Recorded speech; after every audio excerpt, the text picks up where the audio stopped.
Hello दोस्तों, स्वागत है आप सभी का वीके टॉक्स टुडे चैनल पे। आज हम जिस टॉपिक के बारे में बात करने वाले हैं उसका नाम है द मार्केटिंग कॉन्सेप्ट। कैसे मार्केटिंग कॉन्सेप्ट इवेल्युएट हुआ, कैसे डिफरेंट स्टेजेस उसके आए, उन सभी के बारे में आज हम बात करेंगे। तो आगे बढ़ने से पहले सबसे पहले हम एक चीज जान लेते हैं कि एक्चुअल में जिसके बारे में हम बात कर रहे हैं जो कि है मार्केटिंग, ये होता क्या है। एक बेसिक सी डिफाइन हम देख लेते हैं। सो एक सिंपल सी डेफिनेशन है, promoting of buying and selling of activities को हम मार्केटिंग कह देते हैं। अगर आप फ्लिपकार्ट की बात करें तो exchange process goods and services को हम मार्केटिंग कह देते हैं। बाकी हम आगे चीजों को देखेंगे तो और बेटर तरीके से समझ आएगा कि मार्केटिंग होता क्या है। आइए दोस्तों देखते हैं कि मार्केटिंग का आइडिया है वो कैसे इवेल्युएट हुआ है।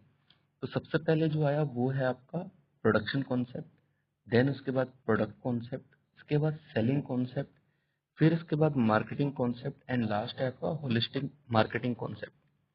अब सबसे इम्पोर्टेंट आप देखिए, अगर आप ग्रेजुएशन के स्टूडेंट हैं या फिर आप पोस्ट ग्रेजुएशन के हैं, इवन अगर आप यूजीसी नेट या फिर सेट एग्जाम या फिर आप बैंकिंग में आप मार्केटिंग एसओ के लिए प्रिपरेशन कर रहे हैं, सो एग्जाम पर्सपेक्टिव से सबसे इम्पोर्टेंट तो ये हो जाता है कि सीक्वेंस आपको याद होना चाहिए कि कौन सा कॉन्सेप्ट पहले आया है। सबसे पहले आपका आया production concept, then product concept, then selling concept और उसके बाद marketing, then holistic marketing concept. अब क्या है ये एक करके इसके बारे में समझते हैं। तो सबसे पहले जो आपका आ जाता है वो है production concept. Production concept simple आपका ये कहता है कि मार्केट के अंदर जो चीजें हैं वो बहुत ही इजीली अवेलेबल होती हैं, उनका मास प्रोडक्शन होता है और कस्टमर ज्यादा डाइवर्ट नहीं होता है और कंफ्यूज नहीं होता है। इजीली अवेलेबल है, लो कॉस्ट है, मास प्रोडक्शन हो रहा है, तो लोग उसे खरीद रहे हैं। अब एक छोटा सा एग्जांपल आप देखिए, अगर आप देखेंगे पुराने जमाने में या फिर आपके ये 1960-70s के टाइम पे आप देखेंगे तो वो एक अ, आपका सोप आता था, साबुन आता था हमाम के नाम से। तो लोग ज्यादा सोचते नहीं थे, सिंपल एक साबुन है, इजीली अवेलेबल है, उसको खरीद रहे हैं, यूज कर रहे हैं, कोई चिक नहीं, कोई परेशानी नहीं, कोई इसके बारे में कुछ सोचता नहीं था। ऑब्वियस है, मास प्रोडक्शन हो रहा है तो क्वांटिटी इंक्रीज हो रही है उसकी, तो प्राइस वैसे भी डाउन हो ही जाता था। जब मास प्रोडक्शन करते हैं तो प्राइस आपका लो हो जाता है, तो इकोनॉमिक है, सबको इसलिए अवेलेबल हो रहा है, तो कोई कंफ्यूजन नहीं है इसके अंदर। सेकंड इसके बाद आ जाता है प्रोडक्ट कॉन्सेप्ट।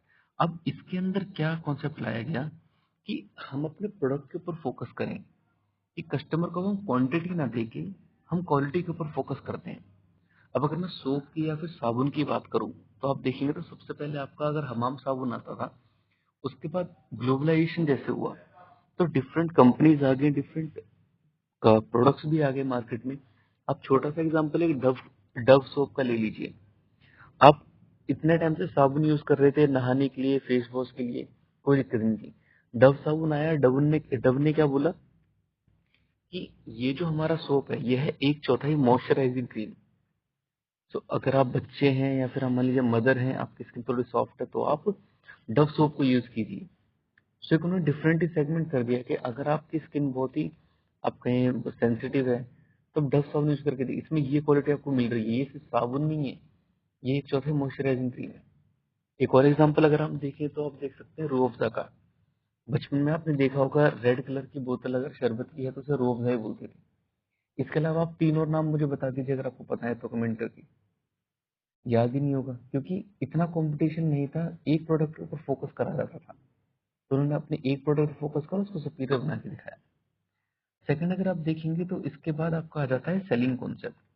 अब सेलिंग कॉन्सेप्ट क्या कहता है? सेलिंग कॉन्सेप्ट के अकॉर्डिंग ये है कि कस्टमर कोई भी सामान खरीदेगा तो अपनी जरूरत के अकॉर्डिंग खरीदेगा और उतना ही खरीदेगा जितना उसे जरूरत है। हमें क्या करना पड़ेगा, अगर हमें प्रॉफिट गेन करना है, अपने सामान को बेच करना है, तो थोड़ा सा कस्टमर को पुश करना पड़ेगा।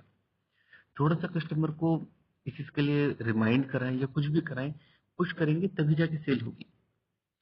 आप छोटा सा एक एग्जांपल देखिए, अगर आपको ये चीज समझ नहीं है, आप एक बार पॉलिसी बाजार की वेबसाइट पे चले जाइए और वहां जाके खुद को रजिस्टर कर दीजिए।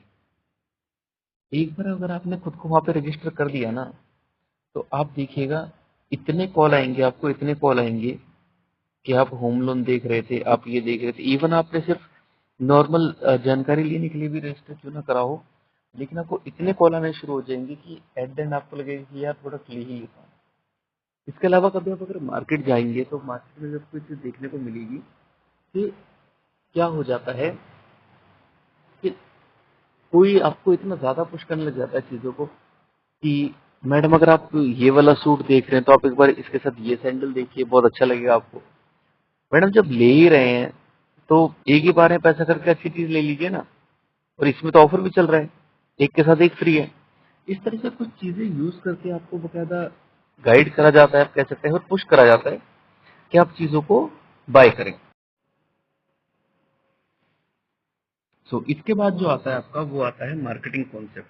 अब यहाँ पे क्या हुआ, जैसे आप देखें ग्लोबलाइजेशन के बाद काफी कॉम्पिटिटर्स आ गए, एक ही प्रोडक्ट से लेके मल्टीपल कंपनीज, आज इतने ज्यादा ऑप्शंस अवेलेबल है कि आप अंदाजा भी नहीं लगा सकते।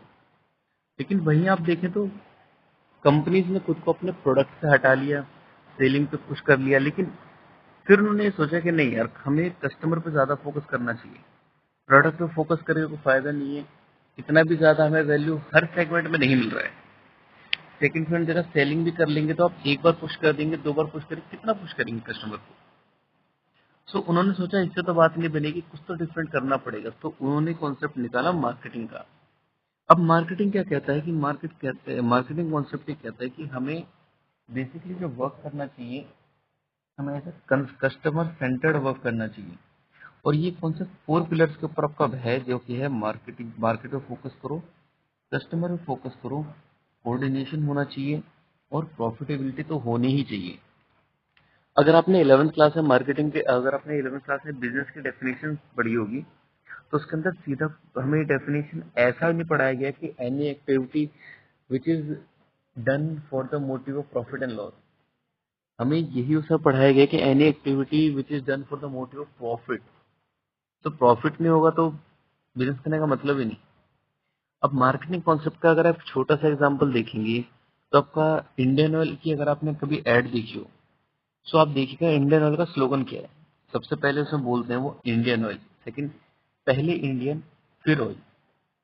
इससे क्या होता है कि आपको सेंस ऑफ सिक्योरिटी, आप कह सकते हैं सेंस ऑफ ह्यूमैनिटी आपको दिखती है उसमें कि नहीं यार, बीइंग इंडियन का मतलब क्या, हम्बल है, रिस्पेक्टफुल है, कुछ इस तरीके से। तो उन्हें दिखाया जाता है कि नहीं भी हम आपके अपने ब्रांड है, हम कोई चीज कर रहे हैं तो प्रॉफिटेबिलिटी बाद में है, कस्टमर की रिस्पॉन्सिबिलिटी सबसे पहले।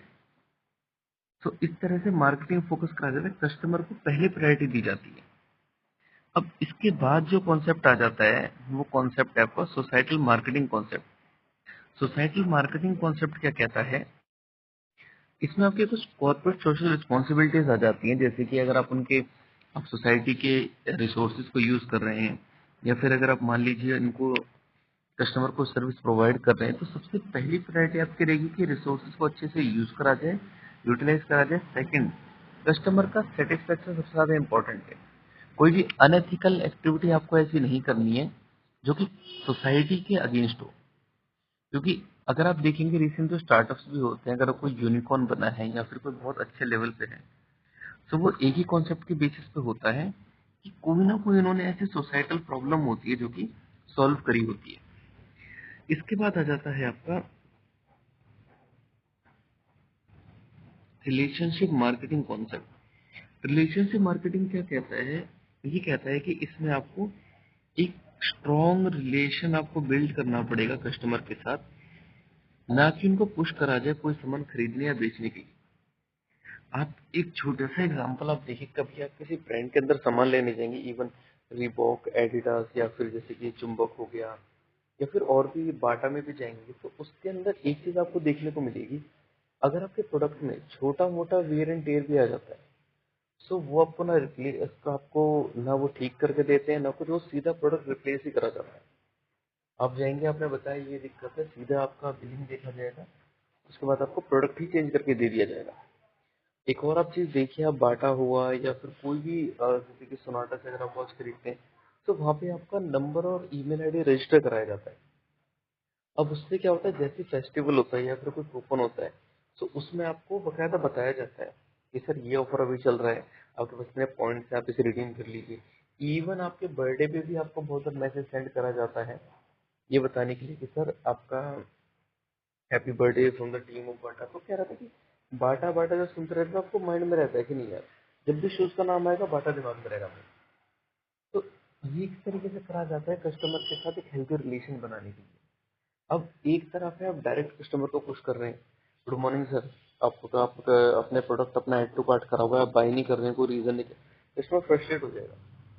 सिंपल एक कस्टमर को मैसेज मिल रहा है उसके बर्थडे पे, हैप्पी बर्थडे सर, अभी नवराते हैं तो सर नवरात्रे का आपको वार्म विशेस हमारी ओर से दिया जा रहा है। अगर मान लीजिए उसके अलावा जैसे कि दिवाली दिवाली के विषय है, तो एक कंपनी के साथ एक प्रोडक्ट के साथ कस्टमर जुड़ा रहता है। अब इसके बाद जो लास्ट आपका कॉन्सेप्ट आता है वो है आपका holistic marketing concept.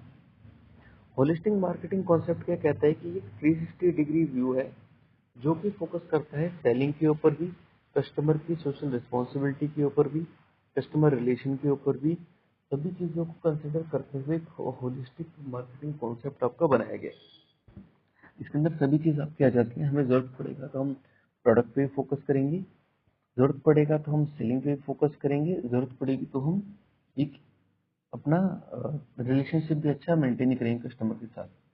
Holistic marketing जो होता है इसको बेसिकली इंटीग्रेटेड मार्केटिंग एक टर्म भी दिया जाता है। सो बेसिकली जो आपके आप देखेंगे जो अगर आपका जो प्रोसेस है उसके अंदर आप देखेंगे तो ये 5 टर्म से रहती हैं आपकी।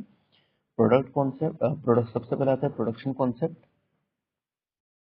इसके बाद आपका आ जाता है प्रोडक्ट कॉन्सेप्ट, थर्ड आपका selling concept, fourth marketing and fifth आपका होलिस्टिक मार्केटिंग कॉन्सेप्ट। तो ये 5 आपके जो कॉन्सेप्ट हैं वो पता होने चाहिए। अगर आप जैसे कि कॉम्पिटिटिव एग्जाम्स देखेंगे तो उसके अंदर डेफिनेटली बहुत बार ये प्रोसेस भी आपसे पूछने के लिए आ जाता है कि सबसे पहले कौन सा कॉन्सेप्ट आया उसके बाद कौन सा है। और ऐसा कंपल्सरी नहीं है कि ये वाला अगर आपका मान लीजिए ऐसा बिल्कुल भी नहीं कि अगर मान लीजिए आपका प्रोडक्ट कॉन्सेप्ट आया तो प्रोडक्शन कॉन्सेप्ट खत्म हो गया, या मार्केटिंग कॉन्सेप्ट है सेलिंग कॉन्सेप्ट होता है। आप आज भी देखेंगे तो बहुत सी कंपनी सेलिंग कॉन्सेप्ट को यूज करते हैं, प्रोडक्ट कॉन्सेप्ट को यूज करते हैं, कोई मार्केटिंग को यूज करता है, कोई होलिस्टिक मार्केटिंग को यूज करता है। ये डिपेंड करता है कौन सी चीज आप कैसे यूज कर रहे हैं। अगर आप प्रोडक्शन कॉन्सेप्ट की बात करें, प्रोडक्शन कॉन्सेप्ट में आप देख सकते हैं आपकी चोकोबार एक आइसक्रीम आती है, किसी को नहीं पता हो, सिंपल पता है 10 रुपए की, भैया चोकोबार तो मैं खरीद ही लूंगा। ये सिंपल आपको प्रोडक्शन कॉन्सेप्ट के ऊपर आ जाता है। प्रोडक्ट कॉन्सेप्ट की अगर आप बात करते हैं तो सिंपल आप देखिए आपका आईफोन है, जैसे फीचर्स के ऊपर खुद को ऐसे दिखाएगा, रोलेक्स वॉच हो गई आपकी। सेलिंग कॉन्सेप्ट अगर आप देखेंगे तो सिंपल इनका कॉन्सेप्ट रहता है बेचने के लिए। आप एक प्रोडक्ट देखने के लिए जाएंगे, आपने किसी पे सबको रजिस्टर कर दिया तो आपको बार बार रिमाइंड करते रहेंगे किस तरह आपने ये नहीं करा। इवन अगर आप देखेंगे आज के डेट में अगर आपका मोबाइल का रिचार्ज भी खत्म हो जाता है तो उसके लिए भी आपको एक, अगर आपका रिचार्ज भी खत्म हो गया तो आपको नोटिफाई करा जाएगा उसके लिए कि सर रिचार्ज खत्म हो गया, रिचार्ज नहीं करवा रहे। सेकंड इसके अगर आप देखेंगे तो मार्केटिंग कॉन्सेप्ट आ जाता है। सिंपल कस्टमर को फोकस करके हम किसी को फोर्स नहीं कर रहे हैं, हमें ये देखना है कस्टमर की क्या रिक्वायरमेंट है, कस्टमर की नीड को समझते हुए हम धीरे धीरे चीज़ों को आगे बढ़ते हैं। इसके बाद होलिस्टिक मार्केटिंग आ जाता है, सभी चीज़ों को फोकस करते हुए 360 व्यू बना के एक ऐसा, यहाँ पे क्या करा जाता है होलिस्टिक मार्केटिंग में, यहाँ पे देखिए सिंपल चीज़ है। यहाँ पे अगर ये कंपनी है और ये कस्टमर है, ठीक है, तो ऐसा नहीं है कि कंपनी अपने फायदे के बारे में सोच रही है फिर कस्टमर के फायदे के बारे में सोच रही नहीं। यहाँ पे एक ब्लैक और व्हाइट की बात है ही नहीं, यहाँ पे एक ग्रे एरिया ऐसा बनाया जाता है, इसमें कंपनी का भी फायदा और कस्टमर का भी फायदा है। सो बेसिकली कॉन्सेप्ट आपका होलिस्टिक मार्केटिंग का।